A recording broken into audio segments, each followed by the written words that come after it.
साकब चदड़ वाला वाकया वे ते मोमना कबाल वाला मैं उस मोमना नूं कहांगा ना तेरा मोमना है काम तेरा शैताना वाला है। पहलों 5-4 साल ओदे कोल सूर खांदी रही है, माल खांदी रही है, हुण तेरी गैरत जाग पई, हुण तेरा हया जाग पिया, हुण तेरी इज्जत दा मसला है। जदों ओदे कोल सूर खांदी रही है, डॉलर खांदी रही है, पैसे लैंदी रही है, मोबाइल लैंदी रही है, अपनी भैणां दियां यूनिवर्सिटी दियां फीसां लैंदी रही है, औरत कार्ड खेड आई कि हुण उहनूं जलील कर दिता ही वो MPA आ वो बंदा हो के तेनू माल खवाउंदा रहा उदों तेरी गैरत ना जागी। हुण तू FIA दे अगे रोनी है कि इन्हां ने मैनूं गंदे मैसेज कीते ने ते तू उहनूं सूरत यासीन सिखण लई मैसेज कीता सी।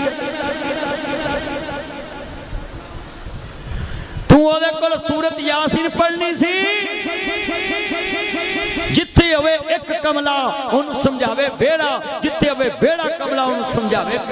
इत्थे मां भी अन्नी, धी भी अन्नी, पुत भी अन्ना, अन्ना जवाई ते रब ने सानू भाग लाया को नौ भी अन्नी आई।